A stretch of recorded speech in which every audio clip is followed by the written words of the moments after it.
नमो ज्ञानवरिष्ठाय महते भवतां हार्दं स्वागतवचः अस्मत् अगस्त्य गुरुकुल परतः चाय पे चर्चा सरण्ये अहं शङ्करनारायणः अगस्त्य गुरुकुलस्य पञ्चमकक्ष्यायां छात्रः अस्मि। अद्य भवताम् अतिथिरूपेण सम्माननार्थं वयमत्र सम्मिलिताः। श्रीमन्तः सङ्क्रान्तसाणुमहान्तः लेखकाः उद्योगिनः सामाजिककार्यधुरेणाः अपि च गरुडप्रकाशनम् इति प्रसिद्धमुद्रणालयस्य मुख्यकार्यनिर्वाहकाः च विराजन्ते। एते महाभागाः माइक्रोसॉफ्ट कॉर्पोरेशन इति नामभिधायाम् अन्ताराष्ट्रियसंस्थायां नववर्षाणि यावत् अभियन्तृत्वं तथा सौम्यत्वरूपेण कार्यं निरवहन्। यदा एते महोदयाः अस्याः संस्थायाः निरगच्छन् तदा तस्याः संस्थायाः लाभांशः $1 मिलियन् अमेरिका एतेषां योगदानमासीत्। परन्तु ते सन्तः स्वात्ममूलम् अन्वेष्यमाणाः तादृशीं पदवीम् अत्यजन्। भारतीय अध्यात्मपरम्परायां योगसाधने च श्रद्धानाः एते महाभागाः इदानीं दारिद्र्यपीडितानां दुःखितानां सबलीकरणार्थं बद्धादराः सन्ति। एते विद्वांसः प्रादेशिकसंस्कृतेः तथा भाषायाः विषये द इंग्लिश मीडियम मिथ इति ग्रन्थमेकं रचितवन्तः। अयं ग्रन्थः भारतस्य सार्वकालिकसंवर्धनाय महत्त्वपूर्णं भागम् आवहति। सङ्क्रान्तमहाभागाः IIT कानपुर तथा ऑस्टिन् विश्वविद्यालयतः स्नातकोत्तरपदवीं च अलभन्त। षड्विधतान्त्रिकविभागस्य अधिकारिकं च व्यवस्थापितवन्तः। एते धीमन्तः आर्ट ऑफ लिविंग इति धार्मिकसंस्थायाम् अधिकारिषु अन्यतमाश्च विद्यन्ते। एतादृशानां असदृशव्यक्तित्वशालिनां महाभागानां सन्दर्शनं कुर्वन्तः सन्ति अस्माकं गुरुकुलस्य आधारस्तम्भेषु अन्यतमाः डॉक्टर अर्चना पुरुषोत्तम जी सीमन्तिन्यः। बेलर वैद्यकीय महाविद्यालयस्य नाडीतज्ञाः नाडीविज्ञानसंशोधकानां मार्गदर्शकाः च एताः सन्ति। धन्यवादाः। Namaste and welcome to this edition of Agastya Gurukulam's Chai Pe Charcha series. I am Shankara Narayanan, a student of Agastya Gurukulam in the 5th standard. We are honored to have with us as our guest today Shri Sankrant Sanu, author, entrepreneur, public intellectual and founder and CEO of the publishing house Garuda Prakashan. He spent 9 years at Microsoft Corporation in various engineering and management roles. When he left Microsoft, he had overall charge of development for Microsoft SharePoint portal server, a $1 billion plus business that he helped conceive of and start the company. He then left his IT career to focus on personal growth in the yoga traditions and working towards a plural, sustainable world. He is an advocate for indigenous cultures and languages with his book titled The English Medium Myth, Dismantling Barriers to India's Growth. Sankrant Ji is a graduate of IIT Kanpur and the University of Texas at Austin and holds 6 technology patents. He is faculty for the Art of Living Foundation.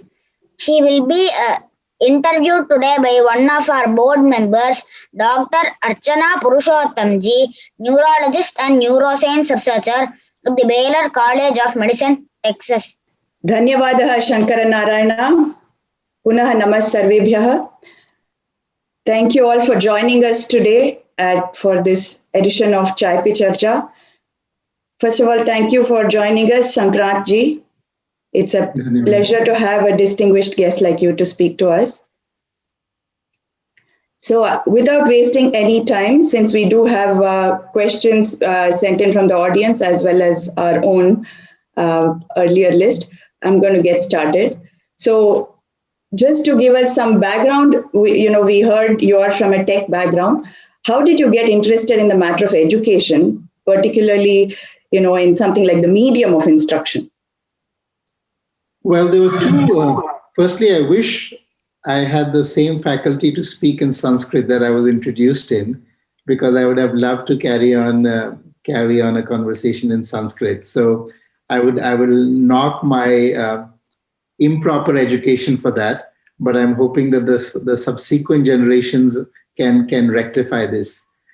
So speaking of how I got interested in education and how I got interested in the medium, there are actually two separate stories in a way. The medium question came to me because when I first moved to the US, I also had the same kind of assumptions that most people in India have, which is that the entire world is using English, and English is necessary for technology, English is necessary for progress. All of these ideas I had. The first shock to that idea came when I visited Microsoft Haifa. So I had a team in Microsoft Haifa that was reporting to me, and I used to interface with one of those people on email, but I hadn't actually gone there. So when I went to the Microsoft Haifa Development Center, I was very surprised to see that Microsoft, a multinational software company, used Hebrew in all of their development in Haifa. So all of their design documents were in Hebrew, all of their internal email was in Hebrew, all of their communication within the Microsoft Center was in Hebrew. And so that was very curious. And in fact, most of the people in my team, one of them used to communicate with email, but most of the other people were not so fluent in English. They had done all their education in Hebrew medium. They had gone to universities like Technion, which are ranked far higher than any of the universities in India, any of the IITs. And they are all completely Hebrew medium universities and technical programs. So that was the first shock to my system.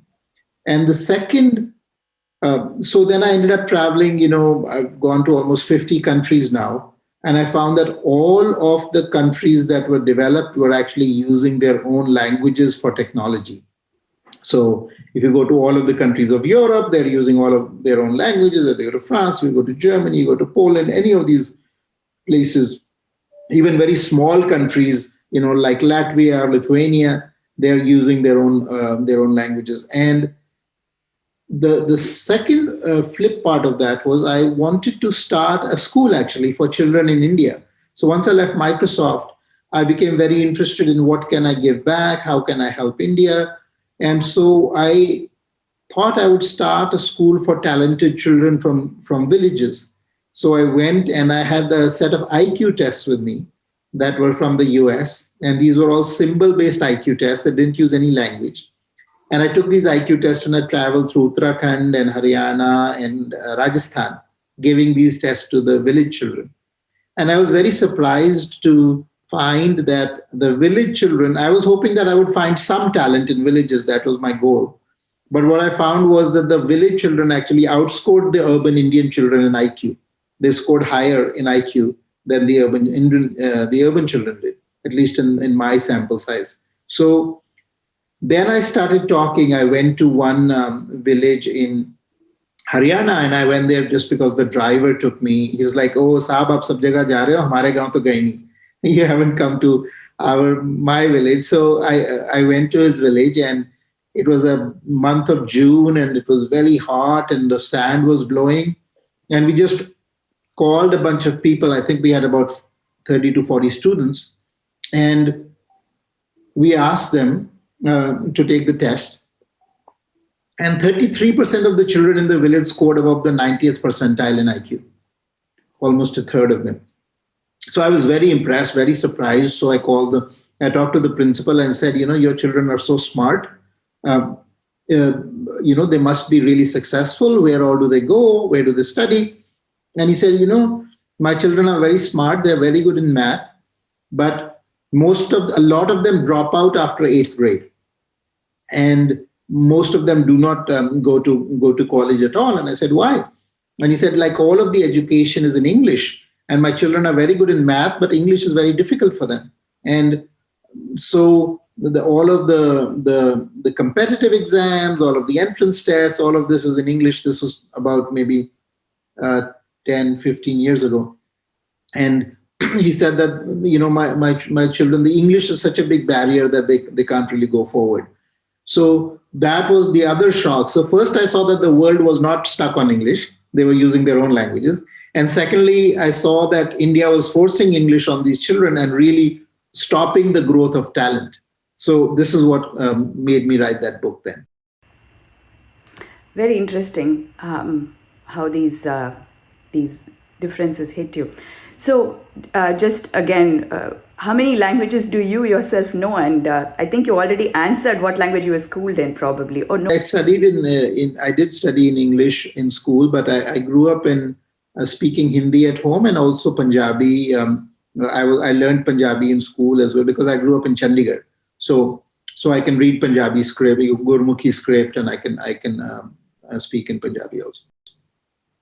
And then I've been learning a little bit of Sanskrit through Sanskrit Bharati and other things. So sure. Yeah. But English was your medium of instruction starting from? It was my medium of instruction. In fact, I remember even, I came from an urban background where my parents were educated. My parents could speak English. Even with all of that, I remember when I first went into first grade, it seemed very odd that I had to speak in English. And it seemed somewhat unnatural.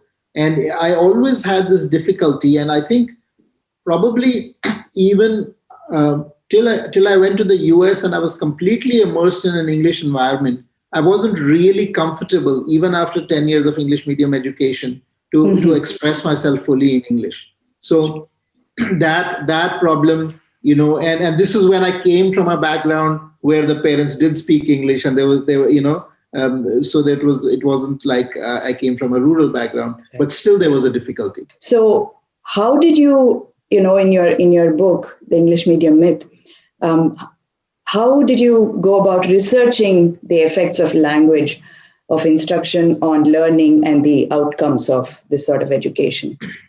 Right. The first couple of things I was looking at, as I said in the beginning, it was a shock to me because I had also been kind of indoctrinated into English in India and the superiority of English and the necessity of English. So the first thing I did was actually started to say, okay, are all the wealthy countries actually using English? So I made a table of the 20 richest countries and the 20 poorest countries in the world, which were more than 5 million in population. So leaving out the very small ones.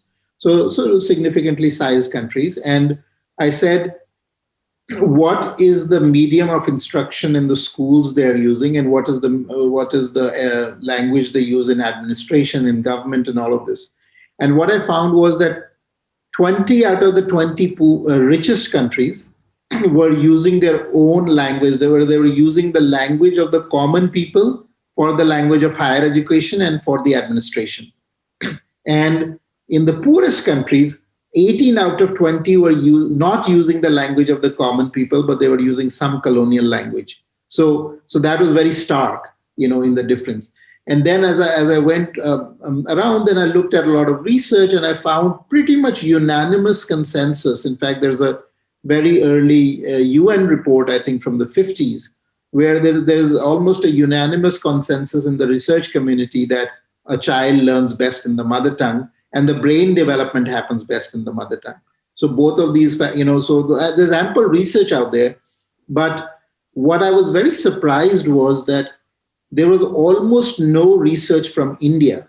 There was only one or two studies that I've cited, but I would think that, given colonization, given all of this, and also in India, you have this kind of class system where if you speak English well, you're considered high class. And if you don't speak English that well, you're kind of not considered high class. And then if you don't speak English at all, you're kind of considered a gawar, villager, illiterate, so all these stereotypes we have. So I was thinking there must be a lot of social science research about this. And I found there was practically no research about linguistic discrimination in India, where there are like volumes and volumes, thousands of books about caste discrimination, about this discrimination, that discrimination, but no research on linguistic discrimination. And that was very curious, and it's almost like we are these clockwork automatons that are only studying what the British told us to study. Obviously, the British didn't tell us to study linguistics discrimination because they are the ones who introduced it. So very little research on linguistic discrimination. But as I said, throughout the world, it's scientifically established that children learn best in the mother tongue, and that there's really no dispute on that. There aren't any studies to date, do you think, that you're aware of looking at how the language of instruction in India itself affects? Yes, there is some studies. There is one study that was conducted by the Indian School of Business in I think Telangana or Andhra Pradesh, and they tested children in 8th grade who were studying in Telugu medium and English medium. And the children who were studying in Telugu medium were actually coming from poorer backgrounds versus the children who were studying in English medium. Despite that, the children who were studying in Telugu medium scored significantly better in math and science than the children who were studying in English medium. So this was very, very comprehensive study that clearly established the difference. And so it was a shock to learn that Andhra Pradesh is turning all its government schools from Telugu medium to English medium, when all of the scientific data says the exact opposite. So yes, there are some studies in India, and the results in that are also very clear. Now, one thing is about learning in your native tongue. Now, another question, a lot of the English is, as a language, is structured very differently from how a lot of our Indian languages are structured. I mean, most of the Sanskrit-based languages have a certain kind of structure to it. So do you think that makes a difference? Are all languages equal, so to say, where the brain is concerned? Or do you think that how the language affects the brain also varies? I think this is a subject that needs more research. I don't have a lot of data that I've actually seen in research that actually can establish that. There is a little bit of work, for instance, with Hungarian. Some people are speculating that Hungary produces a lot of mathematicians. So there was a question, why is it that Hungary is so good in mathematics? And one of the things is that the structure of Hungarian is very systematic. In fact, there is a relationship of that in Sanskrit as well. So when you have a language which is systematic and scientific, like Sanskrit is, like our Varnamala is, like all of the Indian languages is, when they're phonetic, then it creates more logical structures in the brain. That would be my anticipation. And we also had a lot of, in traditional Indian learning, we had a lot of emphasis on Vyakaran, because again, it is a way of structuring thought. It's a way of structuring sound, a way of structuring language. So if I were to speculate, I would say that language of learning does make a difference, but I don't know if there's scientific studies yet to back that up. Indians have been known to be excellent at, programming and computer science. So, I'm wondering if the sort of more structured, Indian languages have something to do with it. Do people Indians take more naturally to it or something because of their? I think it's definitely a very, very good question, because as I said, this is one of the big myths also that was propagated was that India is making all this progress in computers because of English. And I found that kind of absurd to begin with. And I'll read you one quote that Professor Gopinath, in the endorsement for my book, Professor Gopinath is a professor at IISc Bangalore, Indian Institute of Science and of Computer Science. And he went to Stanford for his PhD, very, very accomplished in the field of computer science.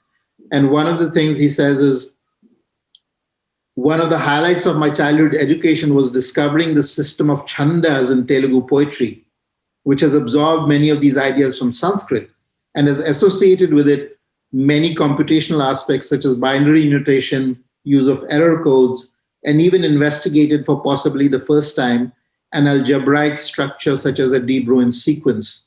The current education system seems to have taken these out of current syllabus to the impoverishment of Indian minds, while the political system seems to play football with the language issue. For the sake of future generations, I do hope that our society pays careful attention to the issues Sankrant is raising. So he was pointing out how the poetics of Telugu, that again come from the poetics of Sanskrit, had all these kind of notational and structural things that actually get replicated in computer science later on. And now there's a book coming out from Garuda on Hindu mathematics and how it influenced the world, that looks at how did the Indian mind invent the zero, and why is it the decimal system came from India? Why is it that most of the modern mathematics, including trigonometry, algebra, the start of calculus, a lot of these came from India.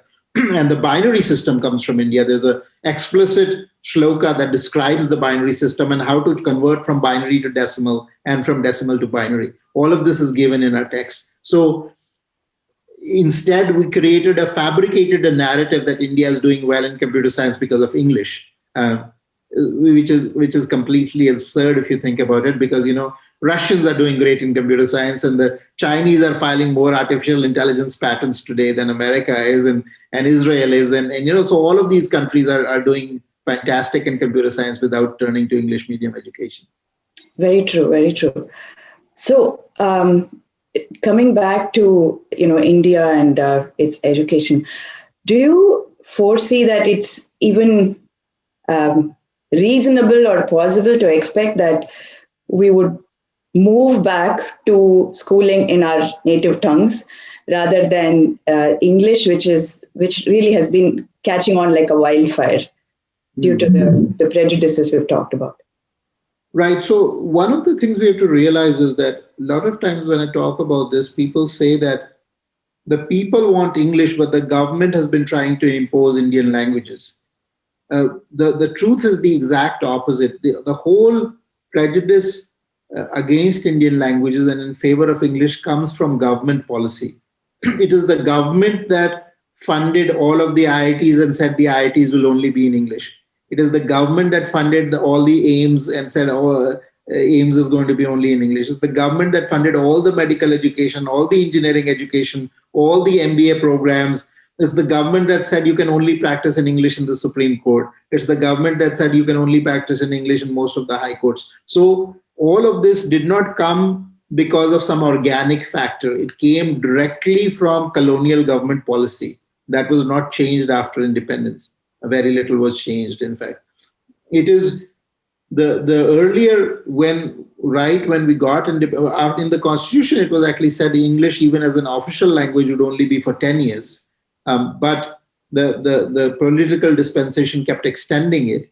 And then in the emergency, Indira Gandhi took out that provision that required extension and made it permanent, that English would be permanently part of the official language. So it was definitely political football, and it is even today. The reason why everybody is wanting English today is because government says that, I was talking to somebody, even to give a SSC, Staff Selection Commission exam for a sub-inspector in Uttar Pradesh, where all the administration is actually using Hindi, you have to give, 60% of the marks are for English knowledge in that exam. So the government across the board still continues to discriminate against Indian languages, also discriminates against languages, because if you are in Tamil Nadu, if you are in Karnataka, you want to file your income tax return, you don't have any option to file it in Kannada. You don't have any option to file it in Tamil. So the government has really been pushing English above all else. So if the government changes its policy, the situation on the ground can change very rapidly. It's great to know. So are you saying you think there is a possibility we could perhaps be teaching medicine and engineering and sciences, at the university level, even in local languages in India? Do you think that is? Absolutely. I mean, if you can do it in Japanese, and you can do it in Korean, and you can do it in Chinese, and you can do it in Thai, you can even do it in Lithuanian, and you can do it. I mean, some of these countries have a population less than Delhi, and they're still doing it in their own language, right? We have such a huge population base. I mean, the population of Tamil Nadu is greater than all of South Korea. So why And the population of UP, if Uttar Pradesh itself was a country, it'd be the 7th largest country in the world in population, or maybe even higher than 7th. So we have such a huge population base. And what we are literally doing is we are destroying the talent of a majority of our children. So the answer is absolutely they can study. In fact, recently I've heard the government make some noises. I haven't seen any action, but Modi ji himself has said that every state should have one engineering and one medical college in their own language. And they also made that as a campaign announcement in Bihar. So when I see the results on the ground, I'll believe it. But absolutely, I think it is not only possible, that's the only way for India to develop. Otherwise, it's always going to be behind. In such a situation, do you think being schooled in the native tongue, even if you're able to get the highest level of education in that, do you think it would though hamper being able to travel to institutions outside the country or for higher education or collaborating with them for research? Do you think that would become an issue? No, it's not really an issue, because if you look at Europe, for instance, as an example, right? Each of the countries in Europe, they study to the highest level in their own language, right? And they collaborate across the world, and there's many different ways to collaborate. Learning English as a second language or a third language is not a problem at all, right? One can always learn English. The problem is not about whether one learns English. The problem is if you force English as the medium of education. So there's a very different aspect of learning English as a language, which is great. One should learn as many languages as possible, and English is a great language to learn, versus saying all of the education is now going to be in English. So that's the problem that India has created. Sure.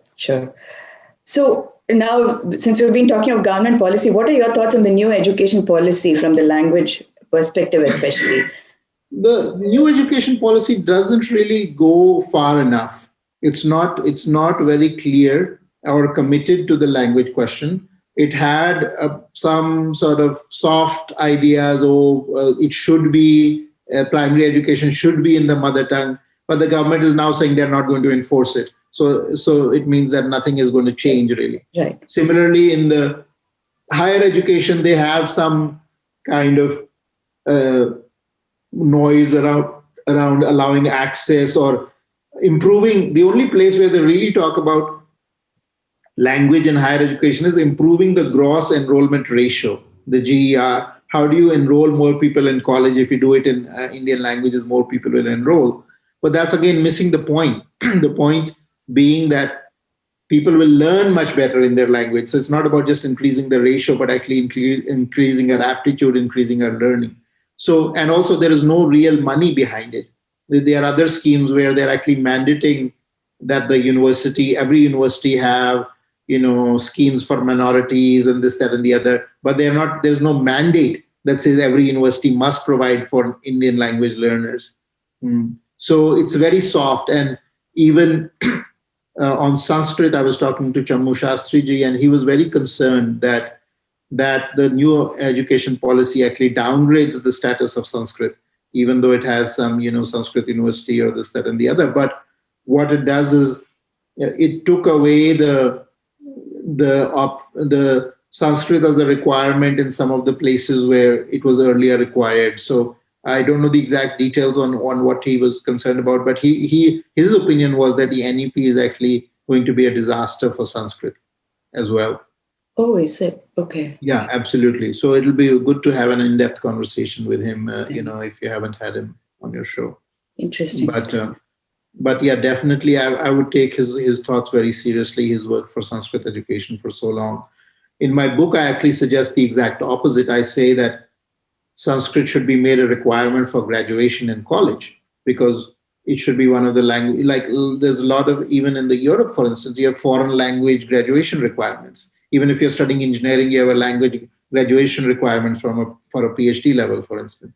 So Sanskrit can very easily be, it's simply a matter of government saying this is the policy. Everybody at graduation should demonstrate proficiency in Sanskrit, and it will suddenly change the whole tide, right? So it just needs a very clear thought and very clear action, and this can be done. So, I was actually just going to ask you about Sanskrit because in Agastya Gurukulam, so this is, we have a full-time schooling, online schooling option, which is our Gurukulam. We call it our Gurukulam. And the medium of instruction in our Gurukulam is Sanskrit. This is actually very ambitious, and it's the first in the world, I believe, where we are doing full-time schooling in Sanskrit medium online.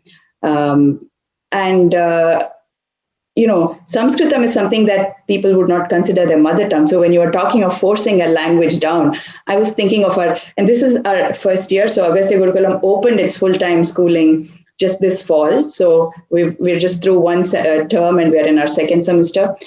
And initially it was as if we were forcing Sanskrit down these children, right? Because they didn't know any Sanskrit.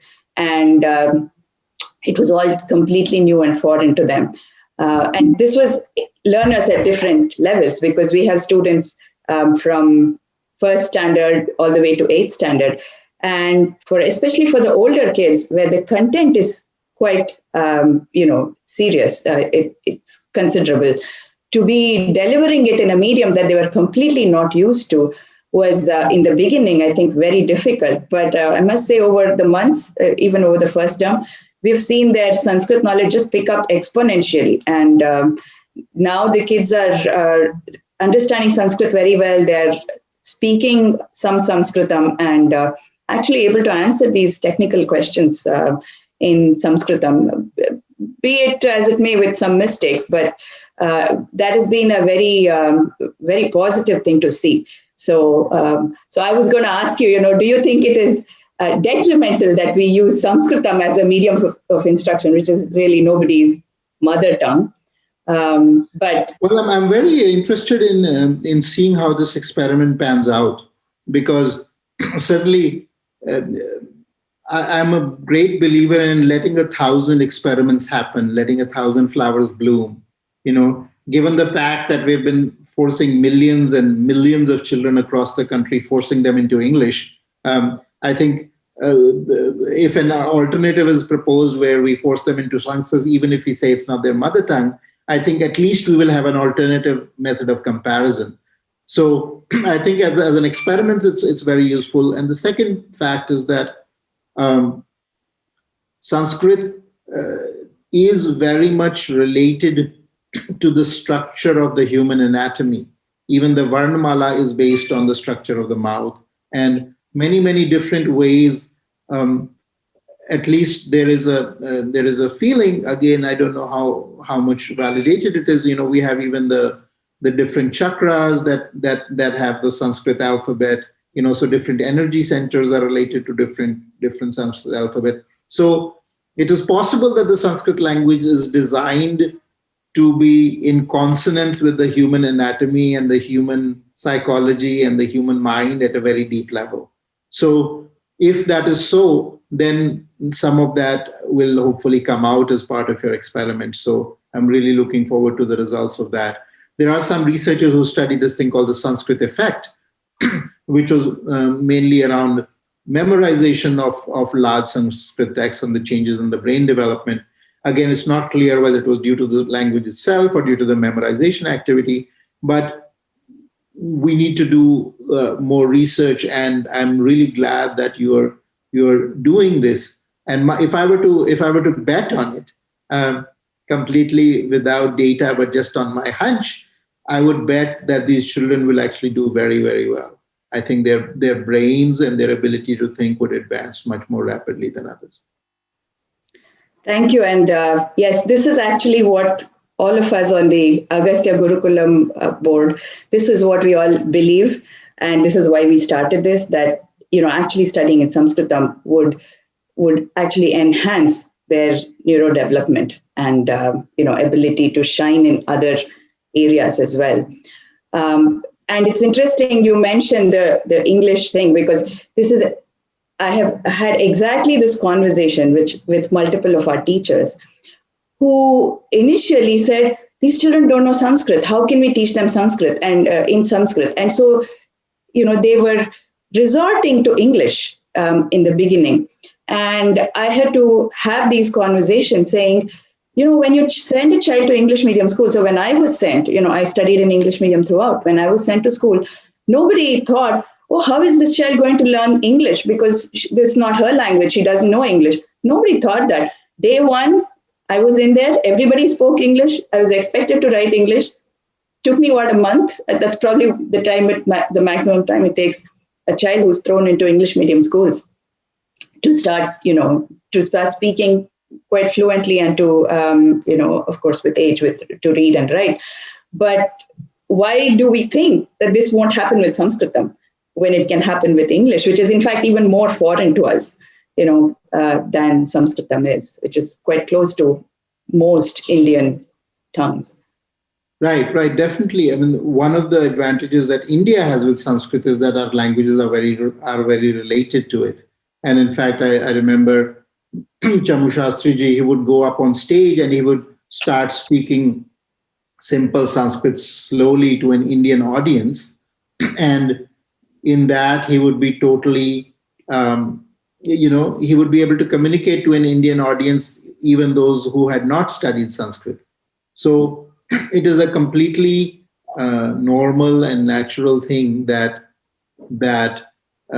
Indians have easy facility for Sanskrit because our languages are so close to them. And as far as the comment on English goes, I don't think it is true that it really depends on the background that the child is bringing. I interviewed somebody for a job interview in Kanpur, and she had studied for 10 years in an English medium school. She came from a semi-urban rural background, and she still could not write. I gave her a computer. I said, there's an email, there's a customer, and because I was hiring her as a secretary position, and in India, you need to know English for a secretary position, I told her to write a reply to the person in English as an interview question.